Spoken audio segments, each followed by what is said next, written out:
Shalom ou bracha. La question qu'on se pose dans les 3 semaines, c'est peut-on aller à la piscine ou à la mer pendant les 3 semaines?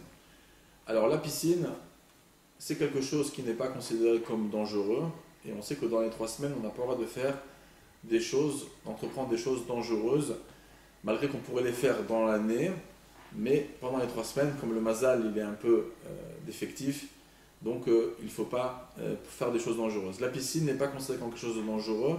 Bien sûr, il ne faut pas aller dans un endroit sans surveillance, sans maître nageur.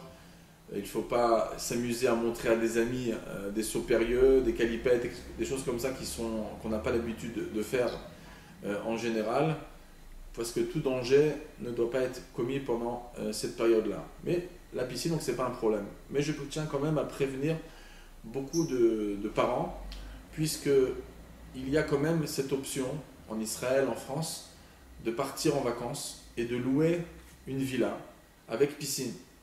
Très souvent, on a des petits-enfants à la maison et l'accès à la piscine n'est pas surveillé. Très souvent, on peut sortir du balcon, du salon vers la piscine. Et ça pourrait même être un interdit pendant les 3 semaines, puisque c'est très dangereux. Il y a beaucoup malheureusement d'accidents qui se passent, et c'est évident que c'est considéré comme dangereux. Un père qui est sorti faire les courses, la maman se repose un petit peu ou elle est au téléphone, elle a des enfants de 4-5 ans, ils peuvent facilement aller voir dehors à la piscine. Donc, si on veut louer une villa pendant les 3 semaines, on sera obligé de vérifier que le salon peut être fermé à clé, qu'on peut empêcher ou qu'il y a une clôture qu'on peut fermer autour de la piscine afin qu'on puisse avoir surveillance totale sur nos enfants et leur donner accès à la piscine uniquement en présence d'un parent. Si dans cette maison, il n'y a pas cette possibilité de fermer l'endroit, alors je pense qu'il est même interdit de louer un endroit pareil pendant les 3 semaines. C'est dangereux, il faudrait même réfléchir si dans l'année on pourrait louer un endroit pareil. En tout cas, c'est évident que par rapport aux 3 semaines, c'est quelque chose de dangereux. Par rapport à la mer dans certains Sfarim, le Rav Chaim Paladji, qui habitait la Turquie, et encore d'autres Chachamim, comme le Mekor Chaim du Chavot Yair, ils ont mentionné que la mer, c'est quand même quelque chose qui est comptabilisé comme un endroit dangereux.